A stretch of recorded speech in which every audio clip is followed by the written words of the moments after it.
നടൻ, ആ പ്രതിയായ വ്യക്തി ആ ഒരു ടെക്നിക്കാലിറ്റിയിന്മേൽ എത്ര വർഷമാണ് ആ കേസിനെ പ്രൊട്രാക്ട് ചെയ്തു പോകുന്നത്. എൻ്റെ അവസാനം അദ്ദേഹം അഗ്നിശുദ്ധിയോടെ നിരപരാധിയാണെന്ന് തെളിയിക്കപ്പെടുന്നു. കന്യാസ്ത്രീ എന്ന് പറയുന്ന വിക്ടിമ് പലർക്കും അയച്ച മെയിലുകൾ ഈ 65B സർട്ടിഫിക്കറ്റ് കൊണ്ട് അതിവിദഗ്ധമായിട്ട് ക്രിമിനൽ അഭിഭാഷകർ ജയിലിലായ ബിഷപ്പിന് വേണ്ടിയിട്ട് കൊണ്ടുവരുന്നു. അവസാനം കോട്ടയത്തെ ബഹുമാനപ്പെട്ട ട്രയൽ കോടതി അഗ്നിവിശുദ്ധിയോടെ ആ ബിഷപ്പായിരുന്ന വ്യക്തിക്ക് അവസാനം ക്ലീൻ ചിറ്റ് നൽകിക്കൊണ്ട് പ്രൈവസിയിലേക്ക് കടന്നു പോകുന്ന, നമ്മുടെ സമ്മതമില്ലാതെ, നമ്മുടെ അറിവ് കൂടാതെ ഒരു കാര്യം ഷൂട്ട് ചെയ്ത് അതിനെ ട്രാൻസ്മിറ്റ് ചെയ്ത് അല്ലെങ്കിൽ പബ്ലിഷ് ചെയ്യുന്ന കാര്യങ്ങൾക്ക് സെക്ഷൻ 66E വലിയ ഒരു നിയമ സംവിധാനത്തിൽ കൊടുക്കുന്ന പ്രൈവസിയിലേക്ക് ഇൻക്ലൂഡ് ചെയ്യുന്ന ഇത്തരം വിഷയങ്ങളെ ഈവൻ ആർട്ടിഫിഷ്യൽ ഇൻ്റലിജൻസ് ആണെങ്കിൽ പോലും അതിൻ്റെ ഒരറ്റത്തുള്ള ഈ സാമൂഹ്യ വിരുദ്ധരെ 3 വർഷം വരെ തടവ് ശിക്ഷ കൊണ്ടുവരാവുന്ന ഒരു അവസ്ഥയുണ്ട്. എല്ലാ വാട്സപ്പ് സ്ക്രീൻഷോട്ടുകളും അവിടെ റെക്കോർഡിക്കലായിട്ട് കോടതി അംഗീകരിക്കുന്നില്ല. അപ്പം ശരിക്കും അങ്ങനെ തന്നെയാണോ? എങ്ങനെയാണ് ഈ വാട്സപ്പ് സ്ക്രീൻഷോട്ടുകൾ അല്ലെങ്കിൽ കോൾ റെക്കോർഡിങ് ഇതൊക്കെ തെളിവ് തന്നെയായിട്ട് സ്വീകരിക്കപ്പെടുമോ? ഡിഫൻസിൽ അവർ ചോദിച്ചേക്കാം, ഇത് തലയും വാലുമില്ലാത്ത ഒരു സ്ക്രീൻഷോട്ട് അല്ലേ? സർട്ടിഫിക്കറ്റ് ആരാണ് സർട്ടിഫൈ ചെയ്യേണ്ടത്? മനഃപൂർവ്വം ഈ വ്യക്തിയെ, സഫർ ചെയ്ത വിക്ടിമിനെ ചുറ്റിക്കാൻ വേണ്ടി ഒരു പർട്ടിക്കുലർലി ചോദിച്ചാൽ ഒരു പൂക്കാലം മുഴുവൻ കൊട്ട നിറയ്ക്കുന്ന പോലെ തന്ന് വിഷ്വൽസ് എല്ലാം സിക്സാഗ് ചെയ്തിട്ടാണ് പോലീസിന്റെ നിന്ന് ലഭിക്കുന്നത്. എന്നിട്ട് ദിവസങ്ങളോളം കുത്തിയിരുന്ന് വിക്ടിമ് ഇത് പറക്കി നോക്കി ചകഞ്ഞ് നോക്കി വേണം തൻ്റെ പർട്ടിക്കുലർ ഭാഗം തന്നെ ആക്രമിച്ചത്. നമ്മൾ സാധാരണ ഇതിൽ ചില സ്ത്രീകളുടെ ജീവിതം തന്നെ പോയൊരു കാര്യമാണ് ചിത്രങ്ങൾ മോർഫ് ചെയ്ത് പ്രചരിപ്പിക്കുക. കുടുംബജീവിതം നശിച്ച ആളുകളുണ്ട്. അങ്ങനെയൊക്കെ വരുന്ന സാഹചര്യത്തിൽ നമ്മൾ എന്താണ് ചെയ്യേണ്ടത്? നിയമം എത്രത്തോളം നമുക്ക് പരിരക്ഷ നൽകുന്നുണ്ട്? അല്ലെങ്കിൽ നമ്മൾ എന്തൊക്കെ കാര്യങ്ങൾ തെളിവായിട്ട് നമ്മുടെ കൈവശം സൂക്ഷിക്കണം അങ്ങനെ വന്നു കഴിഞ്ഞാൽ? എനിക്ക് തോന്നുന്നു ഒരു കാലഘട്ടത്തിൽ എൻ്റെ ഒരു മോർഫ് ചെയ്ത ഒരു വീഡിയോ അല്ലെങ്കിൽ ഒരു ചിത്രം ഒരു ഡിജിറ്റൽ സ്പേസിൽ പബ്ലിഷ് ചെയ്യപ്പെട്ടു, അതുമൂലം അഭിമാനഹത്യ നടന്നു, എൻ്റെ കുടുംബജീവിതം തകർന്നു, അല്ലെങ്കിൽ ആത്മഹത്യയിലേക്ക് ശ്രമിച്ചു എന്നൊക്കെയുള്ള കഥകൾ അല്ലെങ്കിൽ ജീവിത അവസ്ഥകൾ ഇന്നൊരു പരിധിവരെ അതിനൊരു ഡിഫൻസ് എന്ന രീതിയിൽ അത് AI വീഡിയോ ആണ് എന്ന് സമൂഹത്തിലെ മുഖ്യധാരയിലുള്ള സ്ത്രീകൾ ഉൾപ്പെടെ ഏത് താഴെത്തട്ടിലെ എക്കണോമിക്കലി പ്രിവിലേജ് ഇല്ലാത്തവർക്ക് പോലും ഇത് ഇന്ന് സംഭവ്യമാണ്. ഒരാളുടെ തലവെട്ടി മാറ്റി അല്ലെങ്കിൽ ശരീരഭാഗങ്ങൾ അല്ലെങ്കിൽ അങ്ങനെയുള്ള ഒരു രംഗത്തെ മാറ്റിക്കൊണ്ട് വേറെ സാധ്യമാണ്. അതുകൊണ്ട് മാത്രം എൻ്റെ ജീവിതത്തിലേക്ക് ബുദ്ധിമുട്ട് വരരുതെന്നൊക്കെ ഉറക്കെ പ്രഖ്യാപിക്കുന്ന ഒരു അവസ്ഥയിലേക്ക് നമ്മുടെ സഹോദരിമാരെ എത്തിച്ചേർന്നു. എങ്കിലും ഈ ഒപ്പമുള്ള ജീവിതത്തിലെ ഇണയും തുണയുമായി നിൽക്കുന്നവർ, കുടുംബത്തിലെ മുതിർന്ന അംഗങ്ങൾ, ഇവരൊക്കെ ഇത് പറഞ്ഞ് മനസ്സിലാക്കുക എന്ന് പറയുന്നത് ആർട്ടിഫിഷ്യൽ ഇൻ്റലിജൻസിൻ്റെ കാലഘട്ടത്തിൽ വലിയൊരു ടാസ്ക് തന്നെയാണ്. എനിക്ക് തോന്നുന്നു സെക്ഷൻ 66E പ്രൈവസിയിലേക്ക് കടന്നു പോകുന്ന, നമ്മുടെ സമ്മതമില്ലാതെ, നമ്മുടെ അറിവ് കൂടാതെ ഒരു കാര്യം ഷൂട്ട് ചെയ്ത് അതിനെ ട്രാൻസ്മിറ്റ് ചെയ്ത് അല്ലെങ്കിൽ പബ്ലിഷ് ചെയ്യുന്ന കാര്യങ്ങൾക്ക് സെക്ഷൻ 66E വലിയ ഒരു നിയമ സംവിധാനത്തിൽ കൊടുക്കുന്ന പ്രൈവസിയിലേക്ക് ഇൻക്ലൂഡ് ചെയ്യുന്ന ഇത്തരം വിഷയങ്ങളെ ഈവൻ ആർട്ടിഫിഷ്യൽ ഇൻ്റലിജൻസ് ആണെങ്കിൽ പോലും അതിൻ്റെ ഒരറ്റത്തുള്ള ഈ സാമൂഹ്യ വിരുദ്ധരെ 3 വർഷം വരെ തടവ് ശിക്ഷ കൊണ്ടുവരാവുന്ന ഒരു അവസ്ഥയുണ്ട്. പക്ഷെ പലപ്പോഴും ഈ IT ആക്ടിലെ തന്നെ വകുപ്പുകളിൽ ഞാൻ നേരത്തെ സൂചിപ്പിച്ചു, അതിൻ്റെ ഒരു മാക്സിമം അപ്പർ ലിമിറ്റ് 3 മുതൽ 7 വർഷം വരെ ആകുന്നു.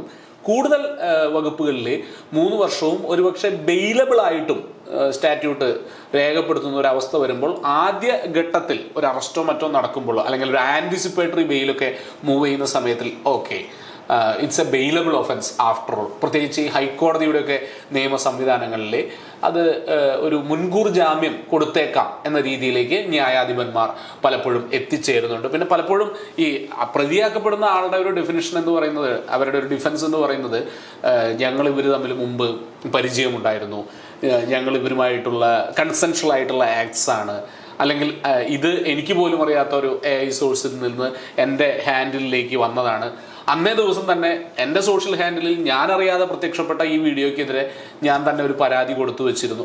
അതൊക്കെ ഡിഫൻസ് ആയിട്ട് മാറും.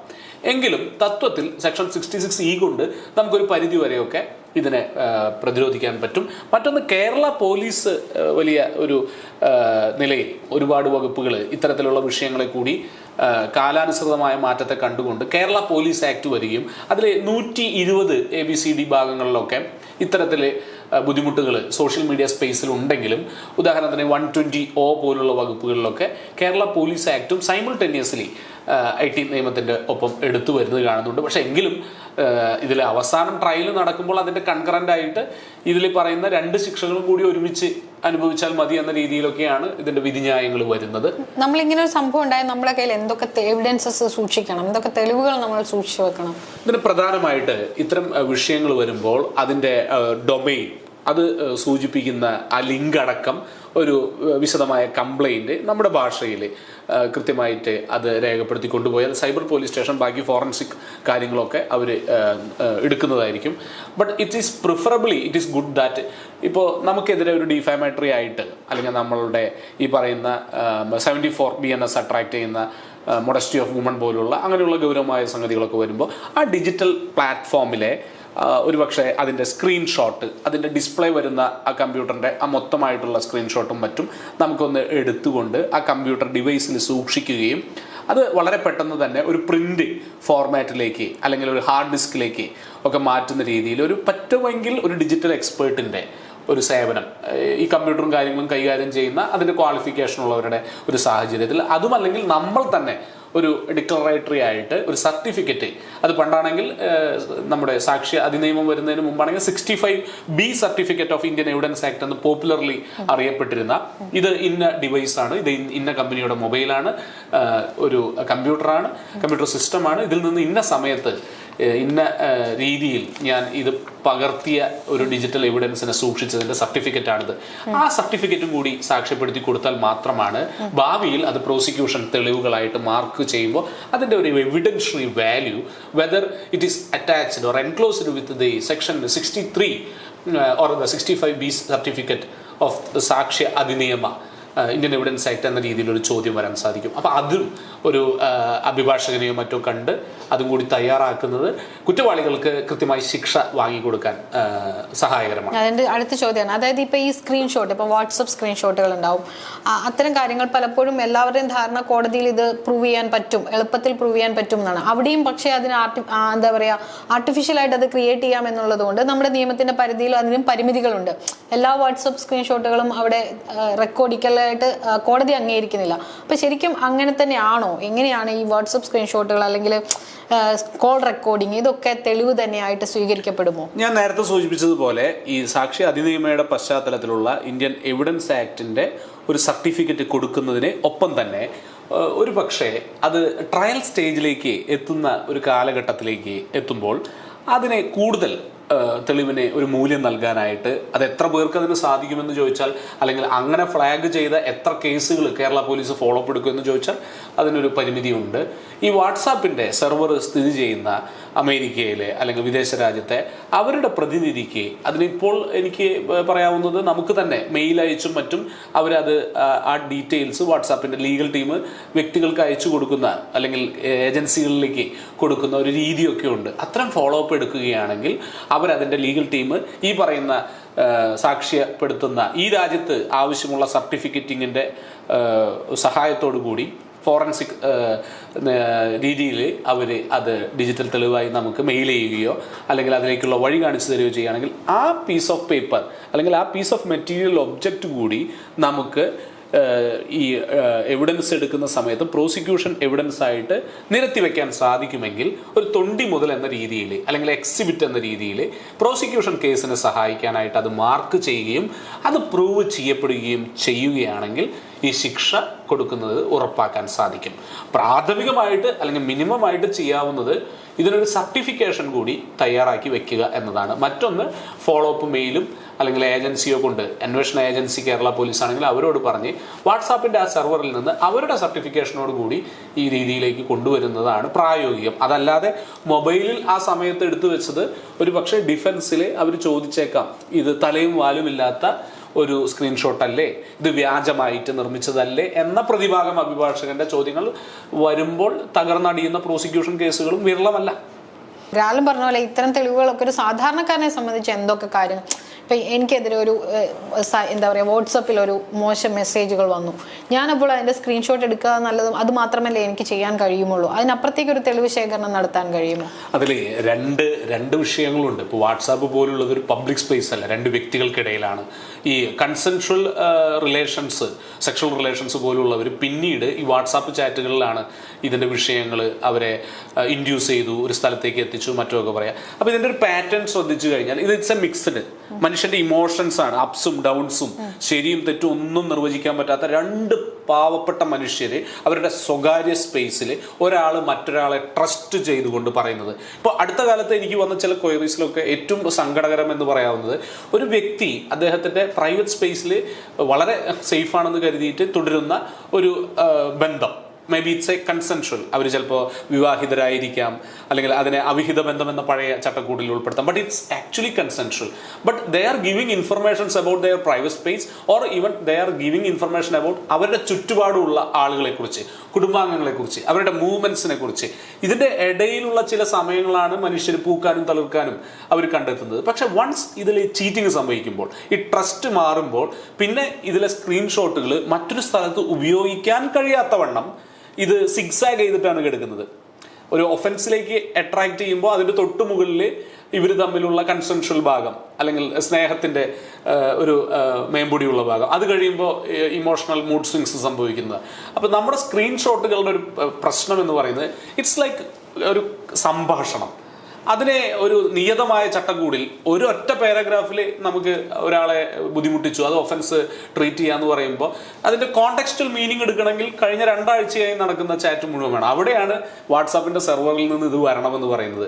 അല്ലെങ്കിൽ അവധാനതയോടുകൂടി ചില കോടതികൾ ചോദിക്കും, നീ ബുധനാഴ്ചത്തെ വാട്സാപ്പ് സ്ക്രീൻഷോട്ട് ആണെങ്കിൽ കഴിഞ്ഞ ബുധനാഴ്ച നീ എന്താണ് സംസാരിച്ചത്, അല്ലെങ്കിൽ എന്നാണ് പരിചയപ്പെട്ടത്. അപ്പോൾ ഇത്തരം വിഷയങ്ങൾ വരുമ്പോൾ ഈ കേവലം സ്ക്രീൻഷോട്ടുകൾ പൊന്തിച്ച് പിടിച്ച് കാര്യങ്ങൾ പറയുന്നതിൽ, പ്രത്യേകിച്ച് ചാറ്റുകൾ പറയുന്നതിൽ വലിയ പരിമിതി തന്നെയുണ്ട്. അത് ഡിഫൻസ് പ്രക്രിയയിൽ നമ്മുടെ രാജ്യം അറിയാം, അക്യൂസിറ്റോറിയൽ സംവിധാനമാണ്. പ്രതിക്ക് അറഞ്ചം പുറഞ്ചം ഒരുപക്ഷെ പ്രോസിക്യൂഷൻ വിറ്റ്നസ്സുകളോട് ചോദ്യങ്ങൾ ചോദിക്കാനും അത് ഡിസ്പ്രൂവ് ചെയ്യാനുള്ള ഒരു ഡിഫൻസ് നിര പ്രഗത്ഭരായ അഭിഭാഷകരുണ്ട്. ആ സമയത്ത് കേവലം സ്ക്രീൻഷോട്ടുകൾ കൊണ്ട് മാത്രം എവിടെയും നമ്മൾ എത്തുന്നില്ല. എന്നാൽ ഇതൊരു ഫോട്ടോ അല്ലെങ്കിൽ ഒരു വീഡിയോ ആണെങ്കിൽ ഞാൻ നേരത്തെ പറഞ്ഞതുപോലെ ആ പ്രസ്തുത ഭാഗം അടങ്ങുന്ന സ്ക്രീൻഷോട്ട്, അതിനെ ആ ഒരു സെർട്ടനിറ്റി, അറ്റ്ലീസ്റ്റ് ആ ബുധനാഴ്ച ഇന്ന സമയത്തുള്ള ആ ഒരു പിക്ചറാണ് എന്നെ വേദനിപ്പിച്ചത് അല്ലെങ്കിൽ ഈ ഒഫൻസിലേക്ക് നയിച്ചത്, അതിന് കുറച്ചും കൂടി ഒരു ലീഗൽ സാങ്സിറ്റി ഉണ്ട്. അത് ആ ഒരു screenshot backed with such evidence certificate as prescribed by either Indian evidence act or the concerned Bharatiya Adhiniyam, അത് മതിയാവും. നല്ലൊരു പ്രോസിക്യൂട്ടർ, നല്ലൊരു APP, അസിസ്റ്റന്റ് പബ്ലിക് പ്രോസിക്യൂട്ടർ, ഒരു മജിസ്ട്രേറ്റ് കോടതി ആരാണ് സർട്ടിഫൈ ചെയ്യേണ്ടത്? അത് ഞാൻ സൂചിപ്പിച്ചു. ഒന്നുമെങ്കിൽ നല്ലൊരു ഡിജിറ്റൽ എക്സ്പേർട്ട്, ഈ കമ്പ്യൂട്ടറുമായി ബന്ധപ്പെട്ട ആള്, അവരുടെ നമ്മുടെ ഈ ഡിവൈസിൽ കണക്ട് ചെയ്തുകൊണ്ട്, ഞാൻ എൻ്റെ ഡിവൈസിൽ ഞാൻ ക്വാളിഫൈഡ് പേഴ്സൺ ആണ്, ഞാൻ ഇന്ന സമയത്ത് ഇത് ഇറക്കി, അത് ഞാനൊരു പെൻഡ്രൈവിലേക്ക് ആക്കി കൊടുത്തു, കോടതിയുടെ ആവശ്യത്തിലേക്ക് ഞാനൊരു CD ഡ്രൈവിലേക്ക് ആക്കി കൊടുത്തു. ഇപ്പോൾ ലാസ്റ്റ് ഞാൻ ചെയ്തൊരു മാറ്ററിൽ ഒരു എറണാകുളത്തെ ഒരു പോലീസ് സ്റ്റേഷനിലെ ഉദ്യോഗസ്ഥൻ അതിക്രമം കാണിക്കുകയാണ് ഒരു ഗർഭിണിക്കെതിരെ. അവിടെ നമ്മൾ അവധാനതയോടെ ഹൈക്കോടതിയെ സമീപിച്ചുകൊണ്ട് ആദ്യം ചെയ്തത്, ഒരുപക്ഷെ പോലീസ് ഇത് മാച്ചും തെളിവ് നശിപ്പിക്കാനുള്ള സാധ്യത മുൻകൂട്ടി കണ്ട് ആദ്യം ഇതിനെ ഫ്രീസ് ചെയ്ത് കൺസേൺഡ് SP യോട് ഈ പോലീസ് സ്റ്റേഷനിൽ സുപ്രീം കോടതി ഗൈഡ് ലൈൻസ് അനുസരിച്ചിട്ട് ഈ വീഡിയോസ് മുഴുവൻ CCTVയുടെ ഇന്ന ദിവസം ഇന്ന മണിക്കൂർ മുതൽ ഈ സംഭവങ്ങൾ നടന്നത് കവർ ചെയ്യുന്ന സമയം വരെയുള്ള വീഡിയോ മുഴുവൻ ശേഖരിച്ചു വെക്കാൻ പറഞ്ഞു. വർഷങ്ങൾ നീണ്ട പോരാട്ടത്തിനൊടുവിലാണ് അവസാനം ഇതിന്റെ സർട്ടിഫൈഡ് കോപ്പി ലഭിക്കുന്നത്. അതിൽ ഇൻട്രസ്റ്റിംഗ് ആയ ഒരു കാര്യം, നമ്മുടെ നാട്ടിലെ പ്രത്യേകിച്ച് അതിക്രമം നേരിട്ടുള്ള അതിക്രമമാണോ? നേരിട്ടുള്ള അതിക്രമം. ഈ പോലീസ് സ്റ്റേഷനിലേക്ക് അവരുടെ ഭർത്താവിനെ ഒരു അന്യായമായിട്ട് ഒരു കള്ളക്കേസിൽ കുടുക്കിയതിനെ കുറിച്ച് ചോദിക്കാൻ ചെല്ലുന്ന സ്ത്രീയോട് ഇവർ അപമര്യാദയായി മർദ്ദിക്കുന്ന രീതിയിൽ പെരുമാറി. ഇതാണ് അതിന്റെ ഒരു കോണ്ടെക്സ്റ്റിൽ. ഇത് ഞാൻ കേസിന്റെ മെറിറ്റിലേക്ക് പോകുന്നില്ല, ഇപ്പോഴും ട്രയലിൽ നടക്കുന്ന ഒരു വിഷയമാണ്. പക്ഷെ ഇതിലൊരു വിഷമകരമായ കാര്യം എന്ന് പറയുന്നത്, നമ്മുടെ ഹൈക്കോടതി സംവിധാനങ്ങൾ, സുപ്രീം കോടതി സംവിധാനങ്ങളൊക്കെ ഇങ്ങനെ പറയുന്നുണ്ടെങ്കിലും ഒരു സർട്ടിഫൈഡ് കോപ്പി ചോദിച്ച ഒരു സെക്ഷനിൽ പോകുമ്പോൾ ഇവിടെ ഉള്ള ഓഫീസ് മെമ്മറാണ്ടംസും മറ്റും പലതിലും ലൂപ്പ് ഹോൾസ് കിടക്കുകയാണ്. പരമാവധി രേഖകൾ സ്റ്റാമ്പ് ഒട്ടിച്ച് അല്ലെങ്കിൽ ഓൺലൈനിൽ എടുക്കുന്നതും കൊടുക്കുന്നതും നമ്മുടെ ഉദ്യോഗസ്ഥർക്കും ഈ ചട്ടക്കൂടിനൊക്കെ പതിവുള്ളതാണ്.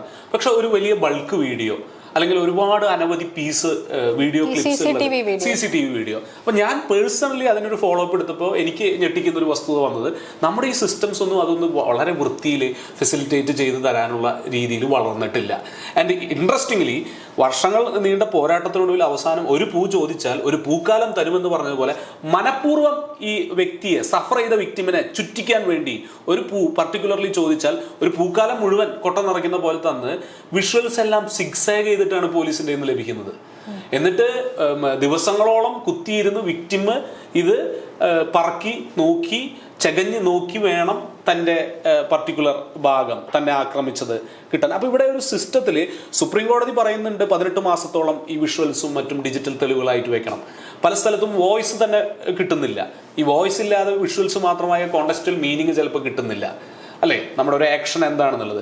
അപ്പോൾ അതിലൊക്കെ വലിയ രീതിയിൽ മാറ്റങ്ങൾ വരികയും പോലീസ് സ്റ്റേഷൻ പോലുള്ള വിഷയങ്ങളിൽ ഇത് ശേഖരിക്കപ്പെടുന്നുണ്ടെങ്കിൽ അത് നമ്മുടെ FIR ഒക്കെ തുണ വെബ്സൈറ്റിൽ അപ്ലോഡ് ആകുന്നത് പോലെ ഈ പ്രസക്തമായ വിഷ്വൽസ് നമ്മളൊരു സമയത്തിൻ്റെ ഓൺലൈനിൽ അപ്ലൈ ചെയ്താൽ കൺസേൺഡ് ആഭ്യന്തര വകുപ്പ് അത് ഇത്ര ദിവസങ്ങൾക്കുള്ളിൽ എക്സ്ട്രാക്ട് ചെയ്തുകൊണ്ട് ഒരു ജനത്തിനൊരു സംശയമുള്ള അല്ലെങ്കിൽ നാളെ എന്തെങ്കിലും പ്രൂവ് ചെയ്യാനുള്ള ഒരു സാധനമാണല്ലോ പോലീസ് സ്റ്റേഷനിൽ നടന്ന ഇന്ന സമയം മുതലുള്ള ഇന്ന സമയം വരെയുള്ളത്, അത് കൃത്യമായിട്ട് ഇവർ ഷൂട്ട് ചെയ്ത് വെക്കുന്നത്, അവരവിടെ സ്റ്റോർ ചെയ്ത് വെക്കുന്നത് നമുക്ക് ഓൺലൈനിൽ കൂടെ ഒരു അപേക്ഷ കൊടുത്താൽ ഇറക്കി കിട്ടാവുന്ന വിത്ത് സർട്ടിഫിക്കേഷൻ ഓഫ് എവിഡൻസ് ആക്ട് അത്തരം ഒരു സിസ്റ്റം ഇപ്പോഴും ഇവിടെ നമുക്ക് നിലവിലില്ല, കേരളത്തിൽ പോലും നിലവിലില്ല. ഇത്രയും ഈ ഭരണകൂടം മാറുന്ന സമയത്ത് വിഷ്വൽസുകളൊക്കെ കോടതിയിൽ തെളിവായിട്ട് തന്നെ സ്വീകരിക്കപ്പെടുമോ? ഈ SP-യുടെ അടുത്ത് വന്ന സാധനങ്ങൾ അവർ കൺസേൺഡ് 65B സർട്ടിഫിക്കറ്റോട് കൂടി ഇന്ന തീയതിയിൽ ഇത്ര ക്ലിപ്പ് എന്ന് എഴുതി അതിനെ കൃത്യമായി സർട്ടിഫിക്കേഷൻ സ്വഭാവത്തോടു കൂടിയാണ് ബഹുമാനപ്പെട്ട ഹൈക്കോടതിയിലെ സമർപ്പിക്കുന്നത്. ബഹുമാനപ്പെട്ട ഹൈക്കോടതി നമുക്ക് അതിന്റെ സർട്ടിഫൈഡ് കോപ്പി മറ്റൊരു ഹാർഡ് ഡിസ്കിലേക്ക് ക്ലോൺ ചെയ്തുകൊണ്ട് അതിന്റെ ഇടക്കാല ഉത്തരവ് വഴി നൽകുന്നതും നമ്മൾ ഇതെല്ലാം കൂട്ടിപ്പിടിച്ച് നല്ലൊരു സ്വകാര്യ അന്യായം, പ്രൈവറ്റ് കംപ്ലൈന്റ്, എന്നെ ഈ പോലീസ് ഉദ്യോഗസ്ഥനെ ആക്രമിച്ചു എന്ന് പറഞ്ഞുകൊണ്ട് ജൂറിസ്ഡിക്ഷണൽ മജിസ്ട്രേറ്റ് എറണാകുളം CJM കോടതിയിൽ നമ്മൾ സമർപ്പിക്കുകയും അതിൽ ഇത് തെളിവായി ലഭിക്കുകയും അത് പരിഗണിച്ചുകൊണ്ടുള്ള കോടതി കേസ് ഒരു പ്രതി എന്ന നിലയിൽ ആ പോലീസ് ഉദ്യോഗസ്ഥനെതിരെ നടപടിയെടുക്കുകയാണ് ചെയ്യുന്നത്. പക്ഷേ ഇതിന് വരുന്ന ഒരു ഹോംവർക്ക് അല്ലെങ്കിൽ ഇതിൻ്റെ ബാക്ക്ഗ്രൗണ്ടിലുള്ള ലീഗൽ വർക്ക് അല്ലെങ്കിൽ അങ്ങനെ ഒരു ലോയറുമായി കണക്ട് ചെയ്തിട്ട് ഇതിനു വേണ്ടി നടന്ന് നീതി കിട്ടാനുള്ള ഒരു സഹിഷ്ണുത പലപ്പോഴും എല്ലാ ക്ലയൻസിനും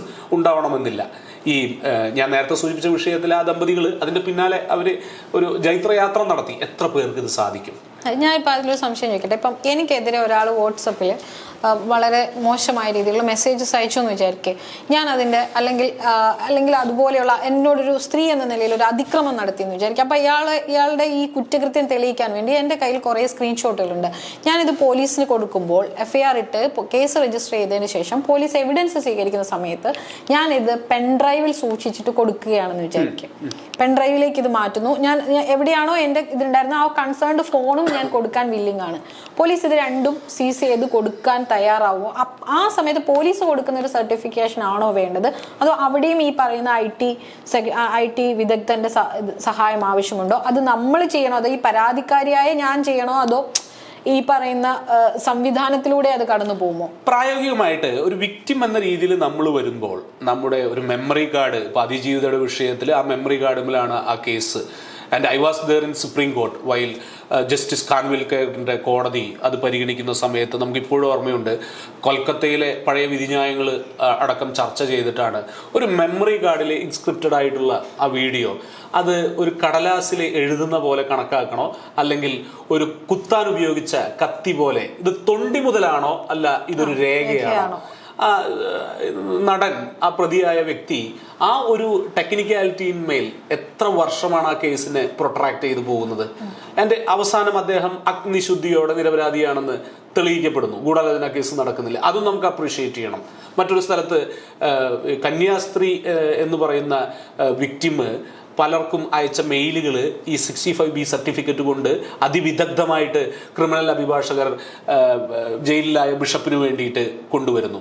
അതിനനുസരിച്ചിട്ട് അവർ കൺസെൻഷ്വൽ പാർട്ടാണ് അല്ലെങ്കിൽ അവരുടെ ഒരു പേഴ്സണിൻ്റെ അതോറിറ്റി റേപ്പ് നടത്തിയതായിട്ട് പ്രൂവ് ചെയ്യാൻ പറ്റില്ല എന്ന് പറഞ്ഞതുകൊണ്ടാണ് അവസാനം കോട്ടയത്തെ ബഹുമാനപ്പെട്ട ട്രയൽ കോടതി അഗ്നിവിശുദ്ധിയോടെ ആ ബിഷപ്പായിരുന്ന വ്യക്തിക്ക് അവസാനം ക്ലീൻ ചിറ്റ് നൽകിക്കൊണ്ട്, ഇത് രണ്ട് സമാനമായ, ഒന്ന് ഒരു റിലീജിയസ് ലീഡർ, മറ്റൊന്ന് സോഷ്യലി ഇൻഫ്ലുവൻസിങ് നടൻ, ഇവിടെ രണ്ട് കേസുകളിലും നമുക്ക് നോക്കിക്കഴിഞ്ഞാൽ വിക്റ്റിമായ സ്ത്രീകളുടെ ഒരു പാറ്റേണും സ്വഭാവവും അവരെ ഒരുപക്ഷെ ആതിര ചൂണ്ടിക്കാണിച്ച പോലെ കൃത്യമായി അന്നൊരു സർട്ടിഫിക്കേഷൻ ഈ ഡിജിറ്റൽ തെളിവുകൾക്ക് ഉണ്ടാക്കാൻ അവർക്ക് പറ്റിയില്ല. അവർ നാടായ നാട്ടിലെ എല്ലാ റിലീജിയസ് ലീഡേഴ്സിനെയും പോയി കാണുന്നു, മറ്റ് സംസ്ഥാനങ്ങളിലെ എല്ലാ ബിഷപ്പുമാർക്കും കത്ത് എഴുതുന്നു, അല്ലെങ്കിൽ സഹപ്രവർത്തകരായ രാഷ്ട്രീയ പ്രവർത്തകരോടും അഭയം തേടി മറ്റ് നടന്മാരുടെ അടുത്തേക്ക് ഓടുന്നു. ഇവർക്കാർക്കും ഞാൻ ഈ പറഞ്ഞതുപോലെ ഇന്ത്യയിൽ ഒരു സർട്ടിഫിക്കേഷൻ പാരലായിട്ട് വേണം, അല്ലെങ്കിൽ ഞാൻ അയച്ച മെയിലുകൾ ഫോർവേഡ് ചെയ്തു പോകുന്ന മെയിലുകളൊക്കെ പിന്നീട് ഞാൻ നൽകുന്ന പരാതിയുടെ റെസിപ്രോക്കേറ്ററി ആയിട്ട് വരുന്ന ഈ സാധനങ്ങൾ എൻ്റെ തന്നെ പരാതിയിൽ നിന്നുള്ള ഫ്ലക്ച്വേഷൻസ് കാണിക്കാനായിട്ട്, കോൺട്രാഡിക്ഷൻസ് രൂപീകരിക്കാനായിട്ട് മറുഭാഗം പ്രതികൾ കൊണ്ടുവരുമെന്നൊന്നും ഒരു മനുഷ്യ സ്ത്രീ ചിന്തിച്ചിട്ടില്ല. അപ്പോൾ പിന്നെ രണ്ടാമത് ഇതിലൊക്കെ ഈ വ്യക്തികൾ കുറ്റാരോപിതരായവർ നോക്കിയാൽ ഈ വിക്ടിംസിനെ അറിയാവുന്നവർ തന്നെയാണ് ഈ കുറ്റവാളികൾ, അപരിചിതരല്ല. അതാണ് ഏറ്റവും വലിയ സങ്കടകരമായ കാര്യം. ഒരു അപരിചിതനായ വ്യക്തി ആദ്യം നമുക്കൊരു അശ്ലീല സന്ദേശം അയക്കുമ്പോൾ അത് അപ്പം തന്നെ സ്ക്രീൻഷോട്ട് എടുത്ത് പോലീസിലേക്ക് പോകുന്നതിന് ഇറ്റ് ഈസ് എ ക്ലാരിറ്റി. അല്ലാത്ത വിഷയങ്ങളിൽ ഞാൻ നേരത്തെ സൂചിപ്പിച്ചതുപോലെ നീ പ്രതിയായ വ്യക്തിയെ പരിചയപ്പെടുന്നത് 5 വർഷം മുൻപാണ്, 10 വർഷം മുൻപാണ്.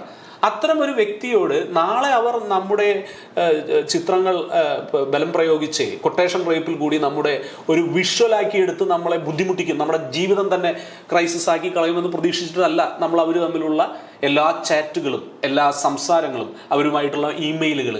അതിൽ നമുക്ക് ഒരു പ്രൊഫഷണൽ കേഴ്സി ഉണ്ടായിരിക്കാം, മണി ആക്സെപ്റ്റൻസ് ആൻഡ് റിസീവിങ് ബാക്ക് ഉണ്ടായിരിക്കാം, പ്രൊഫഷണൽ ബന്ധങ്ങൾ.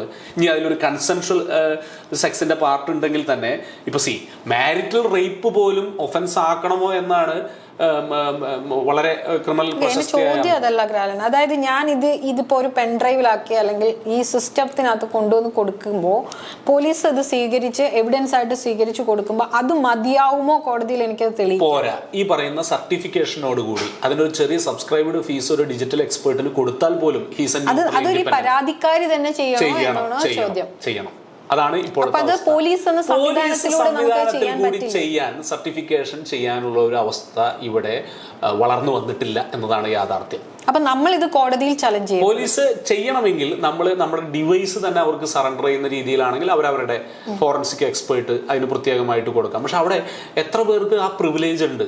നമ്മുടെ ഞാൻ ചോദിക്കുന്നത് ഇപ്പൊ ഒരു സാധാരണക്കാർക്ക് അറിയില്ല. സാധാരണക്കാരി ഒരു പരാതിയുമായിട്ട് ഒരു പോലീസ് സ്റ്റേഷനിൽ ചെല്ലുമ്പോൾ അവർക്ക് അറിയില്ല ഇങ്ങനെയൊക്കെയുള്ള സംവിധാനങ്ങൾ, ഇങ്ങനെ ഒരു സർട്ടിഫിക്കറ്റ് ഉണ്ടാക്കണമെന്ന് അവർക്ക് അറിയില്ല. ഈ അറിയാത്ത ഒരാൾ ചെല്ലുമ്പോൾ പോലീസ് ഒരിക്കലും ഇത് പറഞ്ഞു കൊടുക്കാനുള്ള സാഹചര്യം വളരെ ഇല്ല. അപ്പം അവിടെ വരുമ്പോൾ ഇത് കോടതിയിൽ ഇത് ഈ പരാതിക്കാരിയെ ചലഞ്ച് ചെയ്യപ്പെടുന്നില്ലേ എന്നാണ് ചോദ്യം. അങ്ങനെയെങ്കിൽ അതിനുള്ള ഒരു ഉത്തരം ഒരുപക്ഷെ ഇവിടെ കുറച്ച് ആയ വിക്ടിംസിന് കിട്ടുന്ന ഒരു ഇതാണ്. ഇന്ത്യയിൽ പ്രോസിക്യൂഷൻ ആണ്, നമ്മുടെ APPമാരാണ്, അസിസ്റ്റന്റ് പബ്ലിക് പ്രോസിക്യൂട്ടേഴ്സ്, മെറിറ്റോറിയസ് ആയിട്ട് ടെസ്റ്റ് എഴുതി കയറിയവരാണ് സർക്കാരിന് വേണ്ടി കേസ് നടത്തുന്നത്. പക്ഷെ ഇവിടെയുള്ള ഒരു ലൂപ്പ് ഹോൾ അല്ലെങ്കിൽ HS എന്ന് വെച്ചാൽ വിക്ടിം പോലീസ് സ്റ്റേഷനിൽ വരുന്ന കാലഘട്ടത്തിൽ ഈ APP എന്ന് പറയുന്ന ഉദ്യോഗസ്ഥനായിട്ടുള്ള അഭിഭാഷകൻ, ഗവൺമെന്റിന്റെ അഭിഭാഷകൻ, ഒരുപക്ഷെ ആ സ്റ്റേഷനിൽ ആ ഡെസ്റ്റിനേഷൻ കോർട്ടിലെ ജൂറിസ്ഡിക്ഷണൽ കോർട്ടിലെ ചാർജ് എടുത്തിട്ട് പോലും ഉണ്ടാവില്ല. അയാൾക്ക് ഇതുമായിട്ടൊരു ബന്ധമില്ലാത്ത ആൾ വർഷങ്ങൾക്ക് ശേഷം ഈ ഫയൽ മറിച്ച് നോക്കി അന്നത്തെ പ്രോസിക്യൂഷൻ വിറ്റ്നസിനെ മുഴുവൻ ഈ പെൺകുട്ടിയെ അല്ലെങ്കിൽ വിക്ടിമിനെ വിളിച്ചു വരുത്തിക്കൊണ്ട് തലേ ദിവസം അല്ലെങ്കിൽ ഒരു പക്ഷെ അന്ന് രാവിലെ അടിമാലിയിലെ ഒരു കോടതിയിലേക്കോ ബന്തെടുക്കയിലെ ഒരു കോടതിയിലേക്കോ എത്തുന്ന ആളെ അവിടെ വെച്ച് കണ്ട് സംസാരിച്ചിട്ട് 10 വർഷം മുമ്പത്തെ കാര്യങ്ങൾ റീക്രിയേറ്റ് ചെയ്ത് അവരുടെ പ്രൊഫഷണൽ മെറിറ്റോറിയസ് വേ കൊണ്ട് മാത്രം ചെയിൻ ഓഫ് എവിഡൻസിനെ കൊണ്ടുവന്ന് പ്രോസിക്യൂഷൻ കേസ് ബിൽഡ് ചെയ്യേണ്ട ഒരു സിസ്റ്റമാണ്. 10 വർഷം മുമ്പ് നടത്തിയ കേസിൽ എവിഡൻസ് തരാൻ ആ സമയം മറ്റൊരു മൂലയിൽ നിന്ന്, എറണാകുളം സൗത്തിൽ നിന്ന് ട്രെയിൻ കയറി എത്തുന്ന ഒരു അന്വേഷണ ഉദ്യോഗസ്ഥനായിരിക്കും പണ്ട് അടിമാലി സ്റ്റേഷനിൽ അയാൾ 10 വർഷം മുമ്പ് സർവീസ് ചെയ്യുന്നത്. ഇത്രമേൽ ദുർബലവും ഇത്രമേൽ ടഫുമാണ് നമ്മുടെ ക്രിമിനൽ ജസ്റ്റിസ് സിസ്റ്റത്തിൽ പ്രോസിക്യൂഷൻ ഭാഗം. അപ്പോൾ ആതിരെ ചോദിച്ചതുപോലെ ആദ്യഘട്ടത്തിൽ ഇവർക്കൊരു സർട്ടിഫിക്കേഷനെ കുറിച്ച് പറഞ്ഞു കൊടുക്കാൻ ആരുമില്ല. അപ്പോൾ what I make as an alternative, ഇവിടെ എത്രയോ ഡിഫൻസ് അഭിഭാഷകർ എന്ന് പറഞ്ഞുകൊണ്ട് എല്ലാവരും അതിൽ പ്രാഗൽഭ്യം നേടാൻ വരുമ്പോൾ ഒരു പക്ഷേ if victim approaching A lawyer, എനിക്ക് ഒരാളെ ശിക്ഷിക്കത്തക്കതായ ഒരു നല്ല കേസുണ്ട്, അതിനെ ഒന്ന് വൃത്തിയിലും വെടുപ്പിലുമാക്കാൻ എനിക്കൊരു അഭിഭാഷകന്റെ സഹായം വേണം. അപ്പോൾ ഒരു പോലീസ് ഉദ്യോഗസ്ഥന് സാധിക്കാത്തത്, പോലീസ് സ്റ്റേഷനിൽ പറഞ്ഞു കൊടുക്കാത്ത സാധനം അവരെ സഹായിക്കാൻ ഒരു അഭിഭാഷകന്റെ നിയമസഹായം തേടാവുന്നതാണ്. അവിടെ ഒരുപാട് പണത്തിന്റെ എക്സ്പെൻസ് വരുമെന്നോ അല്ലെങ്കിൽ കണ്ടുകൊണ്ടിരിക്കുന്ന ഒരാളെ സംബന്ധിച്ച് നമ്മുടെ ഇപ്പൊ ഈ സംഭാഷണം കണ്ടുകൊണ്ടിരിക്കുന്ന ഒരാളെ സംബന്ധിച്ച് ഞാൻ പറയുക, ഇങ്ങനെ ഒരു സംവിധാനം വന്നാൽ ഉടൻ തന്നെ ഈ സർട്ടിഫിക്കേഷൻ ഉണ്ടാക്കുന്നതിൽ നിങ്ങളുടെ ശ്രദ്ധ പോകണം. അങ്ങനെയല്ലേ? തീർച്ചയായും. ലളിതമായി പറഞ്ഞാൽ സർട്ടിഫിക്കേഷൻ ഉണ്ടാക്കുന്നതിൽ ശ്രദ്ധ പോകണമെന്ന് മാത്രമല്ല, ഒരു ഈ ഫ്രഞ്ച് സിസ്റ്റം ഇന്ത്യൻ സിസ്റ്റം വ്യത്യാസമുണ്ട്. ഇവിടെ അക്യൂസിറ്റോറിയൽ, അവിടെ ഇൻക്വിസിറ്റോറിയൽ എന്നൊക്കെ പറയും. കുറച്ചും കൂടി വിക്ടിം സെൻട്രിക് ആയ ഒരു രീതി നമുക്ക് അവിടെ കാണാൻ പറ്റുമായിരിക്കും. ഇവിടെ ഒരു innocence of accused, presumption of innocence അവസാനം വരെ കൊണ്ടുവരുന്ന രീതിയാണ്. അന്തിമമായി കുറ്റം തെളിയുന്നവരെ നമ്മുടെ ഗസ്റ്റിനെ പോലെയാണ് നമ്മൾ അക്യൂസ്ഡിനെ കാണുന്നത്. അതിന്റെ ഭാഗമാണല്ലോ ഈ അണ്ടർ ട്രയൽ പ്രിസണേഴ്സ്, അവരുടെ റൈറ്റ്, അവർക്ക് ജാമ്യം കൊടുത്ത് പുറത്തിറക്കൽ, ഇതൊക്കെ നടക്കുന്നത്. പക്ഷെ ഞാൻ പറയുന്നു, നിങ്ങൾ വളരെ ലളിതമായി പറഞ്ഞാൽ അടി പിടിച്ചിട്ട് ഇളക്കാനുള്ളതല്ല ചട്ടുകം. നിങ്ങൾ ഒരു അഭിഭാഷകനെ, ഒരു നിയമസഹായ വേദിയെ ഒരു ചട്ടുകം കണക്കെ കാണുകയാണെങ്കിൽ, നിങ്ങൾ പ്രിപ്പയർ ചെയ്യുന്ന, നിങ്ങളുടെ ജസ്റ്റിസിന് വേണ്ടി തയ്യാറാക്കുന്ന ഒരു പരാതി മുതൽ ഒരു അഭിഭാഷകന്റെ സേവനം ഏറ്റെടുക്കുന്നതാണ് അഭികാമ്യം. ഇവിടെ പക്ഷേ ഞാൻ പ്രതിയാകുമ്പോൾ മാത്രമാണ് ഇന്ത്യൻ ഉപഭൂഖണ്ഡത്തിന്റെ ഒരു മൈൻഡ് സെറ്റപ്പ് വെച്ച് നമ്മൾ പ്രതിയാകുമ്പോൾ മാത്രമാണ് നമ്മൾ അഭിഭാഷകനെ കാണാൻ പോകുന്ന രീതി. പക്ഷെ അല്ല, നിങ്ങളൊരു വിഷമം നേരിടുമ്പോൾ പോലീസ് സ്റ്റേഷനിലേക്ക് പോകുന്നതിന് മുമ്പ് വേണമെങ്കിൽ ഒരു അഭിഭാഷകനെ, അത്രയും ഗൗരവമുള്ള വിഷയമാണെങ്കിൽ, കാണുകയാണ് അഭികാമ്യം. അതിനുവേണ്ടി വരുന്ന ഒരു പ്രൊഫഷണൽ ഫീസ് ഏതൊരു അഭിഭാഷകനും ഒരു ഡിഫൻസ് സ്ട്രാറ്റജി ആയിരിക്കില്ല. അവരൊരു വിക്ടിം സെൻട്രിക് ആയിട്ട് അവരെ സഹായിക്കാനും സഹാനുഭൂതിയോടെ മിനിമം ഒരു ഫയലിംഗ് എക്സ്പെൻസ് അല്ലെങ്കിൽ അതിൻ്റെ ഒരു സ്ട്രക്ചറിങ്ങിനുള്ള ഒരു പാറ്റേൺ ഫീസ് ആണെങ്കിൽ അത് കൊടുത്താൽ പോലും വിക്ടിമിന് നീതി കിട്ടാൻ അത് കുറച്ചും കൂടി നന്നായിരിക്കും.